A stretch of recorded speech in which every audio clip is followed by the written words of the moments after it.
નમસ્કાર વિદ્યાર્થી મિત્રો, આજે આપણે ધોરણ 6 માં સંસ્કૃત વિષયમાં પાઠ નંબર 4 છે સંખ્યા, સળંખ્યા.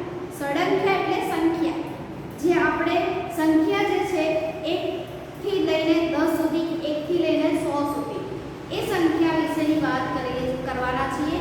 પણ અહીંયા આપણે 1 થી 12 સુધીની સંખ્યાની વાત કરવાના છીએ કે સંસ્કૃતમાં આપણે સંખ્યાને કઈ રીતે અંકમાં અને શબ્દમાં લખીએ છીએ એની વાત છે.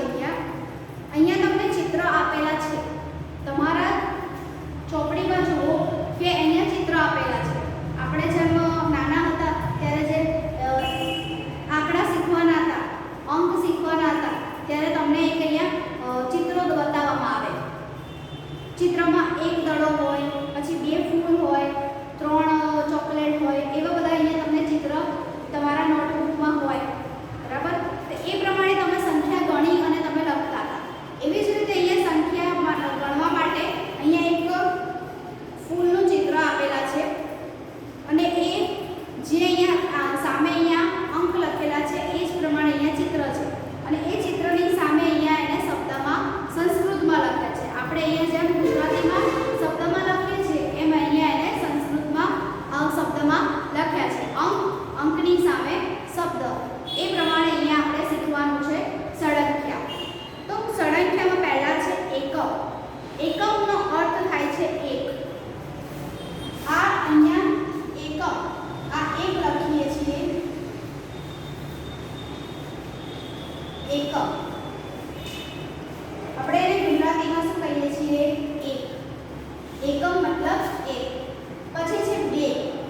તો સંસ્કૃતમાં આમાં એને 2 કહે છે. સંસ્કૃતમાં શું કહેવામાં આવે છે? 2. 2 એટલે 2. 2 એટલે 2. પછી છે ત્રીણી. ત્રીણી એટલે 3. આપણે ગુજરાતીમાં 3 કહીએ છીએ, સંસ્કૃતમાં એને શું કહેવામાં આવે છે? ત્રીણી. ત્રીણી એટલે 3. અંક પણ તમે જોતા રહેજો કે અંકમાં પણ કઈ રીતે લખાય છે.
પડશે કે અંકમાં કેવી રીતે લખીશું અને શબ્દમાં પણ કેવી રીતે લખીશું. અહીંયા અંકમાં મેં લખ્યું છે એક અહીંયા લખ્યું છે એકમ, એક, બે, એક, ત્રીણી, ત્રણ, ચત્વારી, ચાર, પંચ, પાંચ, ષટ, છ, સપ્ત, સાત, અષ્ટ, આઠ, નવ, દસ, એકાદશ, 11, દ્વાદશ, 12, પછી ત્રયોદશ, ચતુર્દશ, એવી રીતે આગળ તમે પંચદશ છે, ષટદશ છે, એટલે 16, 20 સુધી તમે આવી રીતે અહીંયા સુધી તમને ખબર પડી જાય તો તમે અહીંયાથી આગળ 20 સુધી તમે જાતે લખી શકો છો. પણ એકમથી લઈ અને દ્વાદશ સુધી તમને બરાબર ખબર પડવી જોઈએ. અંક અને શબ્દમાં બંનેમાં તમને ખબર પડવી જોઈએ કે એકમ તો એકમ એટલે એક, પછી દ્વે એટલે બે. કોઈ પણ તમને વસ્તુ દેખાશે તો તમે તરત જ એને સંસ્કૃતમાં કહી દેશો કે આ એકમ છે એટલે એક છે. પછી બે વસ્તુ હશે તો તમે તરત જ કહી દેશો કે દ્વે છે એટલે બે વસ્તુ છે. એ જ પ્રમાણે તમે 1 થી લઈ અને 12 સુધી તમે સરળતાથી અંક અને શબ્દમાં સમજી શકશો.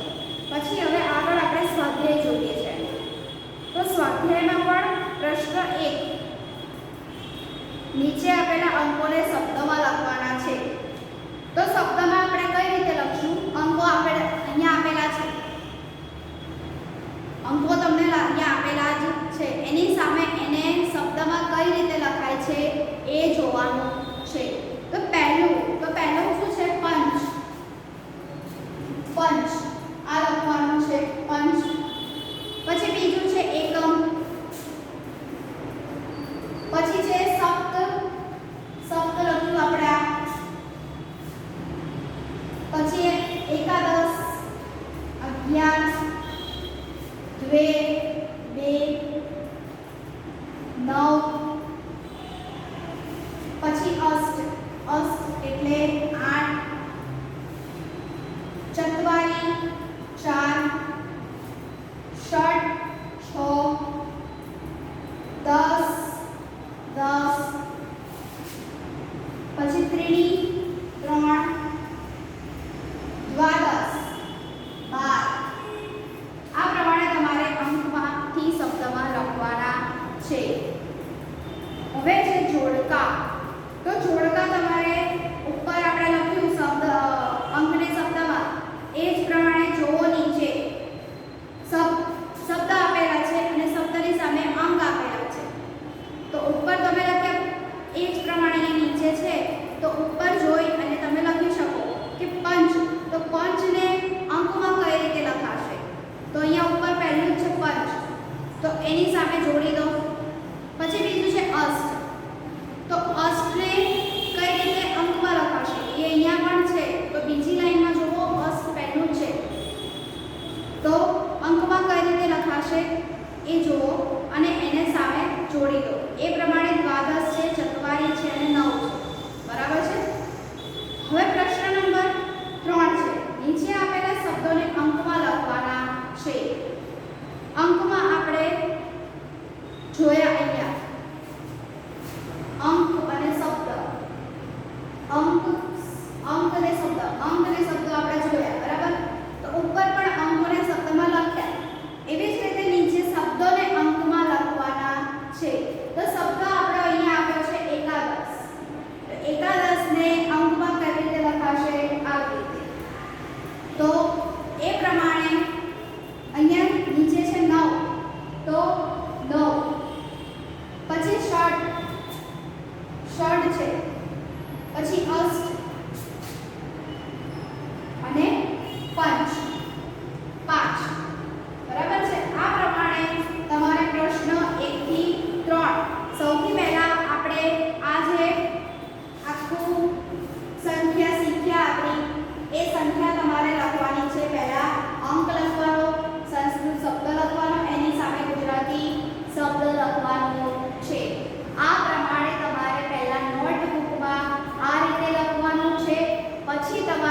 સ્વાધ્યાય કરીને પ્રશ્ન 1, 2 ને 3 લખવાના છે. હવે પાછળનો કામ કાઢો કે પ્રવૃત્તિમાં કંઈ જ તમારે કરવાનું નથી. અહીંયા તમારે ખાલી ચોપડીમાં જ પ્રવૃત્તિ કરવાની છે.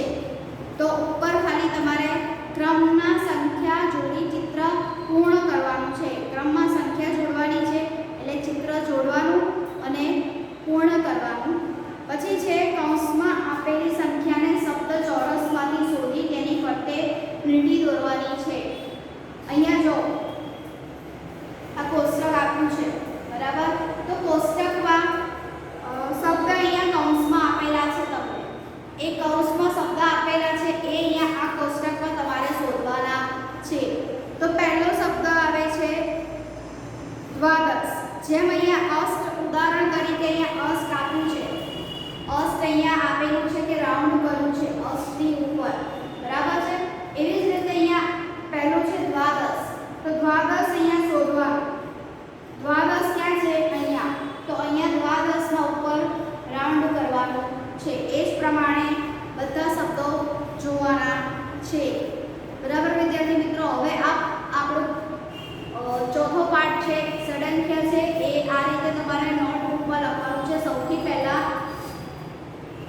હેડિંગ મારવાનું, પછી નીચે સંસ્કૃત શબ્દ, એની અંક, એની સામે શબ્દ અને એની સામે ગુજરાતી શબ્દ લખવાનો રહેશે. અહીંયા આપણે લખ્યું છે એ જ પ્રમાણે તમારે નોટબુકમાં 1 થી લઈને દ્વાદશ એટલે એકમથી લઈને દ્વાદશ, 1 થી લઈને 12 સુધી તમારે લખવાનું છે. પછીથી તમારે સ્વાધ્યાય લખવાનું રહેશે.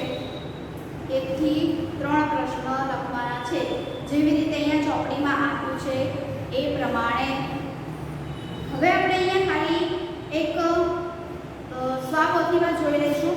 સ્વાપોથીમાં પણ આપણે કેવી રીતે કરવાનું છે કે સ્વાપોથી જે છે એમાં પાઠ નંબર 4, તો પાઠ નંબર 4માં પણ ષડંખ્યા છે. તો ષડંખ્યા એટલે સંખ્યા. અહીંયા પણ પ્રશ્ન એવી જ રીતે વિકલ્પો આપેલા છે. તો વિકલ્પો જોવાના. તો પહેલો વિકલ્પ કહે છે કે પહેલો વિકલ્પમાં છે સંખ્યાવાચક શબ્દ એકાદશનો અર્થ ખાલી જગ્યા થાય છે. તો એકાદશનો અર્થ ખાલી જગ્યા થાય છે. તો ખાલી જગ્યામાં શું આવશે? એકાદશનો અર્થ કયો આવશે? એકાદશને ગુજરાતી શબ્દમાં શું કહીશું? તો અહીંયા નીચે વિકલ્પો આપેલા છે. એ વિકલ્પમાંથી પસંદ કરવાનું છે. તો શું આવશે? 11. તો ખાલી જગ્યામાં 11 લખવાનું અને સામે ચોરસ બોક્સ આપ્યું છે, બોક્સમાં સી લખવાનું છે. એ પ્રમાણે આગળના પ્રશ્નો પણ એ પ્રમાણે લખવાના. ષટ એટલે 6, ચત્વારીનો અર્થ શું થશે? 4, ત્રિણીનો અર્થ થશે 3, પંચનો અર્થ થશે 5, અષ્ટનો અર્થ થાય છે 8, દ્વાદશનો અર્થ થાય છે 12. આ પ્રમાણે વિકલ્પો પૂરા કરવાના રહેશે. પછી પ્રશ્ન નંબર 2 છે કે કૌંસમાં જણાવ્યા પ્રમાણે, કૌંસમાં તમને જણાવ્યું છે એ પ્રમાણે સંસ્કૃત સંખ્યાવાચક શબ્દ મૂકી ખાલી જગ્યાઓ પૂરવાની છે.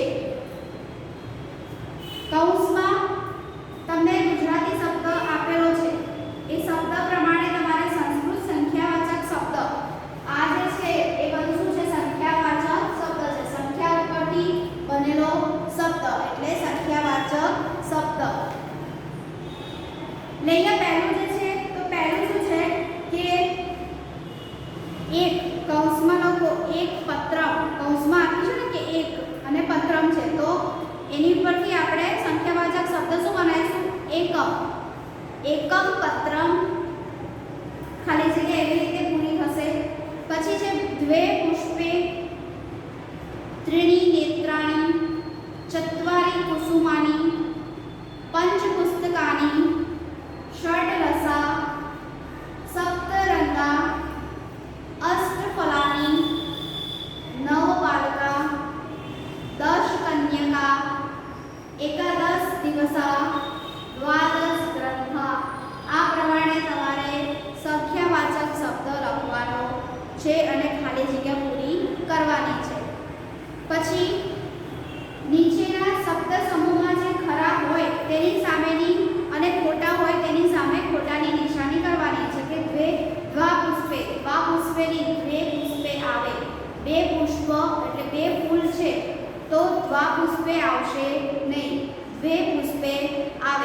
એટલે એમાં શું આવશે? ખોટું. પછી ત્રિનેત્રાણી. ત્રિનેત્રાણી પણ ના આવે. ત્રિનેત્રાણી ઉપર આપણે લખ્યું ત્રિનેત્રાણી, બરાબર? તો એ પ્રમાણે અહીંયા ત્રિનેત્રાણી છે, ત્રિનેત્રાણી છે તો ખોટું આવશે. પછી છે ચત્વારી પુસ્તકાની.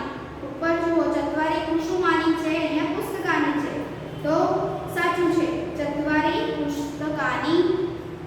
પછી નવા કમલાની. નવા ના આવે, નવ કમલાની.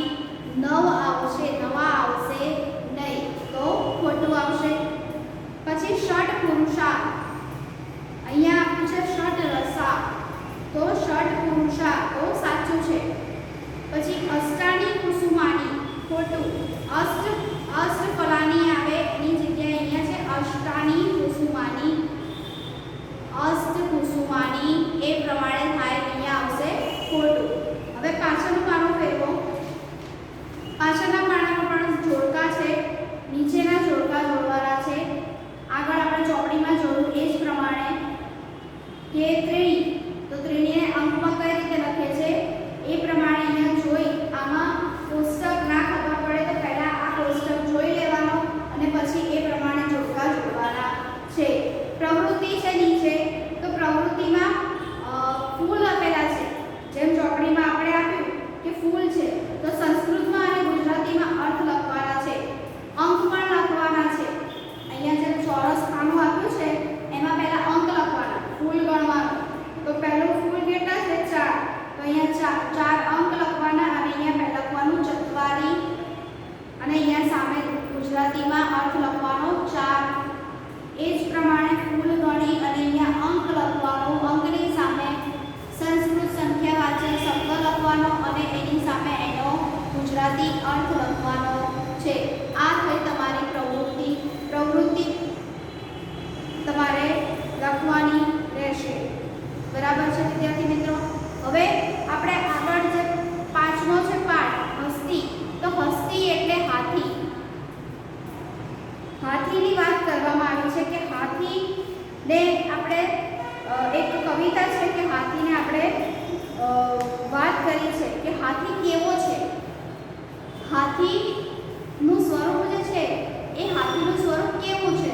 તો હાથીના સ્વરૂપને અલગ અલગ વસ્તુઓ સાથે તુલના કરી છે કે જેમ કે એની સૂંઢ છે તો સૂંઢની અલગ અલગ તુલના કરી છે કે સૂંઢને કેળાનું ઝાડ છે એ કેળાના ઝાડનું જે થડ છે એ થડ સાથે એની તુલના કરી છે. પછી એના પગ છે તો પગને થાંભલા સાથે તુલના કરી છે. આપણે જે થાંભલો હોય એ થાંભલા સાથે એની પગની તુલના કરી છે. પછી એનું પેટ છે તો પેટને શેની સાથે તુલના કરી છે કે ઘડો જે છે એ ઘડા જેવું એનું પેટ છે એટલે ઘડા સાથે એની તુલના કરવામાં આવી છે. પછી એના કાન, હાથીના કાન છે તો હાથીના કાનને સુપડા સાથે તુલના કરી છે કે હાથીના કાન કેવા છે તો કે સુપડા જેવા કાન છે. પછી એના જે લમણા, આ જે આપણે કપાળના અહીંયા બે ભાગ છે એ ભાગ છે એને લમણા કહેવામાં આવે. તો આ લમણા એના કેવા છે તો કે પર્વત જેવા આકારના એના બે લમણા છે. એ પ્રમાણે એને અલગ અલગ વસ્તુઓ સાથે એની તુલના કરવામાં આવી છે કે એના દાંત છે તો દાંત કેવા છે. પછી એની પૂંછડી છે તો પૂંછડી કેવી છે કે નાની છે, ટૂંકી છે. તો એની પૂંછડી કેવી છે કે નાની છે અને પણ ટૂંકી પણ છે. એ પ્રમાણે એની અહીંયા વાત કરી છે કે મોટું કદાવર સ્વરૂપ તો છે એનું. હાથીનું કેવું સ્વરૂપ છે? મહાકાય. મહાકાય કદાવર સ્વરૂપ તો હાથીનું છે પણ એના જે અંગો છે, હાથ છે, પગ છે, સુપડા જેવા કાન છે, આંખો છે, એના દાંત છે, સૂંઢ છે, પૂંછડી છે, પેટ છે એ અને લમણા જે માથાના અહીંયા બે લમણા છે એ લમણા કેવા છે એની સાથે કોની સાથે એની તુલના થાય એ વાત અહીંયા તુલના એની કરી છે કે એના શરીરના અંગો વિશેની વાત કરી છે. તો જોઈએ કે હસ્તી હસ્તી હસ્તી, હાથી હાથી હાથી. હસ્તી હસ્તી હસ્તી, દિવ્યા દેવી સૃષ્ટિ. હાથી હાથી હાથી, દેવોનું દિવ્ય સર્જન છે. દિવ્યા દેવી સૃષ્ટિ એટલે કે દેવોનું દિવ્ય સર્જન છે. હાથીનું સ્વરૂપ એ ગણેશજીનું સ્વરૂપ પણ માનવામાં આવે છે. ગણપતિજીનું સ્વરૂપ જે છે એ હાથી ગણવામાં આવે છે કે હાથીને પણ એવા જ દાંત છે, એવી જ સૂંઢ છે, એટલે કે તેઓએ આપેલું દિવ્ય સર્જન છે. કદલી સદસ્ય સૂંઢા. કદલી સદસ્ય એટલે કે કેળના પાન જેવું, કેળના પાન જેવી એની સૂંઢ છે. કેળાનું પાન જે હોય ને, કેળનું પાન, જે કેળાનું ઝાડ છે ને એને કેળનું પાન કહેવાય. એ કેળનું પાન જે હોય ને જે આકારનું, એવા આકારની એની સૂંઢ છે. એની સૂંઢ કેવી છે? આમ વાંકી. તો કેળના પાન પણ એવા જ વાંકા હોય છે. તમે ક્યારેક જોયા હશે, નહીં તો તમે ક્યારેક કેળાનું ઝાડ જુઓ તો એના પાનમાં તમે જોઈ લેજો કે એના પાન કેવા છે. સ્તંભ સમાનાકાર. તો સ્તંભ સમાન એટલે કે થાંભલા જેવા એના પગ છે. પગ એના કેવા છે? કે થાંભલા જેવા છે. સ્તંભ સમાના, થાંભલા જેવા એના પગ છે. ચરણ છે. સુર્પાકારો કર્ણો. સુર્પાકારો એટલે કે સુપડા જેવા, સુપડાના આકારના, સુપડા જેવા આકારના એના કાન છે. કર્ણો એટલે કાન, એના સુપડા જેવા આકારના એના કાન છે. ધવલો દીર્ઘો દંતો કે સફેદ છે. ધવલો એટલે સફેદ, ધવલ એટલે સફેદ રંગ થાય. કે ધવલો દીર્ઘો દંતો, સફેદ છે પણ લાંબા એના દાંત છે. સફેદ દાંત છે પણ કેવા છે? કે લાંબા એવા દાંત છે. ઉદરમ ભંડારાકારમ. ઉદરમ ભંડારાકારમ એટલે કે ઘડાના આકારનું. ઉદરમ એટલે પેટ, કે એનું પેટ કેવું છે? તો કે ઘડાના આકાર જેવું છે. ભંડાકારમ એટલે કે ઘડાના આકાર જેવું છે. પછી ઉન્નત બૃહચ્છ શરીરમ. એનું શરીર કેવું છે? તો ઊંચું મોટું શરીર એનું છે. અલ્પ તુચ્છ પૃચ્છમ. એની પૂંછડી, પુચ્છમ એટલે પૂંછડી, કે એની પૂંછડી કેવી છે? કે નાની સમાન એવી કે નાના આકારમાં એવી એની પૂંછડી છે. અહો અહો વિચિત્રમ. અરે અરે કેવું વિચિત્ર છે. હાથીનું જે શરીર છે, હાથીના શરીરના જે અંગો છે એ અંગોની વાત કરી કે એનું અંગ કેવું છે અને એનું સર્જન કેવું છે? કે દેવોએ દિવ્ય સર્જન કરેલું છે. એનો આકાર જ એવું દિવ્ય સર્જન વાળું આપેલું છે કે એનું કદાવર મહાકાય એનું શરીર તો છે, પણ એના શરીરમાં જોઈ અને આપણને આનંદ થાય એવું અહીંયા આપણને વાત કરી છે કે એનો રંગ કેવો છે? કે રાખોડી કલરનો. એનો રાખોડી કલરનો એનો રંગ હોય છે. અને એની જે સૂંઢ છે એ સૂંઢ કેવી છે? કે કેળના પાન જેવીની સૂંઢ છે. પછી એના પગ આવે છે. તો પગ કેવા છે? તો થાંભલા જેવા. થાંભલાનો જે આકાર છે એવા થાંભલા જેવા એના મોટા મોટા પગ છે. પછી એના કાન વિશેની વાત કરી છે. તો કાન એના કેવા છે? તો કે સુપડા જેવા. સુપડાનો આકાર હોય. જો તમારા ઘરે સુપડું પડ્યું હશે, અનાજ સાફ કરવા માટેનું સુપડું આવે, એ સુપડું તમે જોયું હશે. એ સુપડું કે છે કે સુપડા જેવા એના કાન છે. કાન કેવા છે? એના સુપડાના આકારના કાન છે. પછી એના દાંત વિશેની વાત છે કે લાંબા એવા એના દાંત છે. સફેદ તો છે, એના દાંત સફેદ છે પણ કેવા છે? લાંબા છે. પછી એના પેટ વિશેની વાત છે કે પેટ કેવું છે? તો કે ઘડાના આકારના જેવું. ઘડાનો આકાર કેવો હોય? ગોળા. એવું જ એનું પેટ ગોળાકાર ઘડાના આકાર જેવું છે. પછી એના પૂંછડીની વાત કરી છે. તો પૂંછડી એની કેવી છે? તો ખૂબ જ નાની એવી પૂંછડી છે. પછી એનું શરીર કે છે કે શરીર એનું કેવું છે? ઊંચું અને કદાવર શરીર છે, મોટું શરીર છે. કે અરે કેવું વિચિત્ર આવું શરીર છે. પછી કે છે પર્વત સદસ્ય ગાત્રે.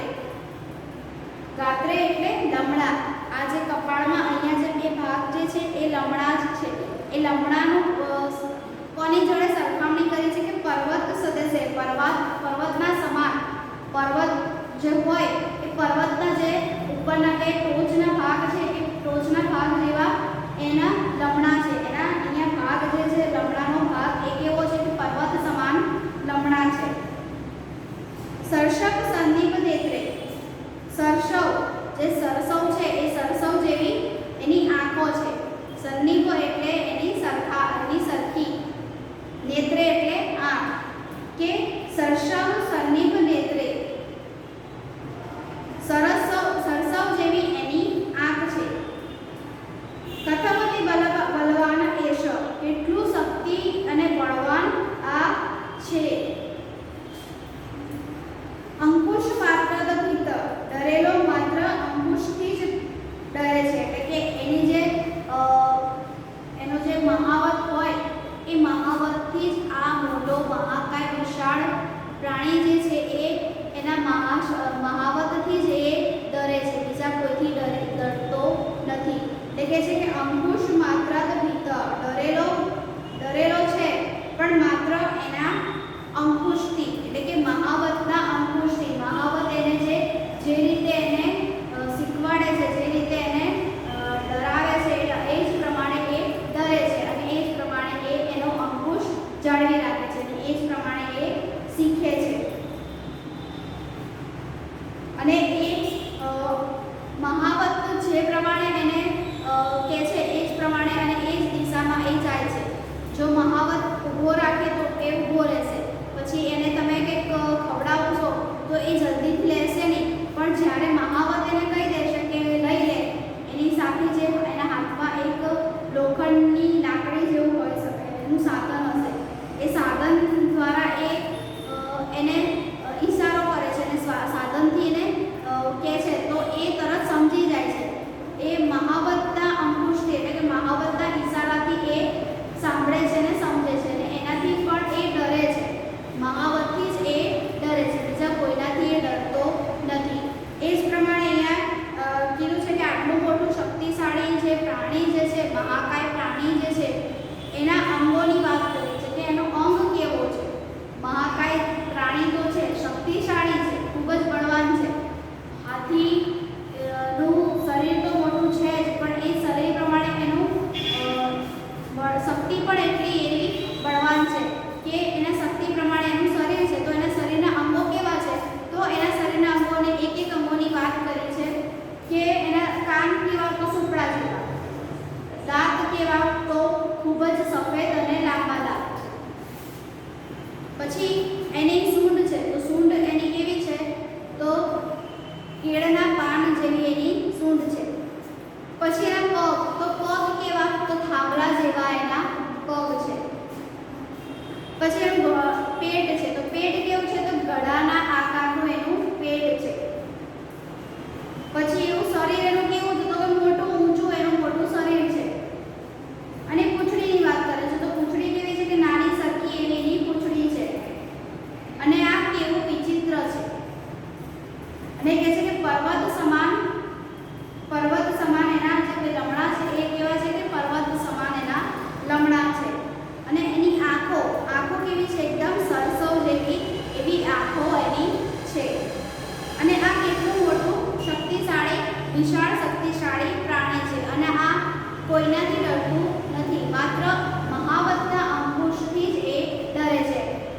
એ મહાવતની જોડે જે સાધન જે છે, લોખંડનું સાધન છે, એ અંકુશથી જ એ એનાથી ડરે છે, બાકી કોઈથી ડરતું નથી. એવું આ શક્તિશાળી પ્રાણી જે છે એના વિશેની વાત કરી છે કે હસ્તી હસ્તી હસ્તી, હાથી હાથી હાથી, દિવ્યા દેવી સૃષ્ટિ, દેવોનું દિવ્ય સર્જન. કદલી સદસી સુંદા, સસ્તંભ સમાના હાતા, સુર્પાકારો પર્ણો, ધવલો દીર્ઘો દંતા, ઉદરમ ખંડાકારમ, ઉન્નત બૃહચ્છ શરીરમ, અલ્પ તુચ્છમ રુચ, અહો અહો વિચિત્રમ, પર્વત સદસ્ય ગાત્રે, સર્ષપ સન્નિભ નેત્રે, કથમતિ બલવાન એશ, અંકુશ માત્રાદ ભીત. એટલે આ એક પ્રાણી જે છે હાથી, એના વિશેની વાત કરી છે કે હાથીનું શરીર કેવું છે. શબ્દ સમજૂતી આપણે જોઈએ તો શબ્દ સમજૂતી છે કે હસ્તી એટલે હાથી, દિવ્યા દેવી સૃષ્ટિ, દેવોનું દિવ્ય સર્જન, કદલી સદસી એટલે કે કેળના જેવી, સુંડા એટલે સૂંઢ, સ્તંભ સમાના એટલે કે થાંભલા જેવા, સુર્પાકારો સુપડા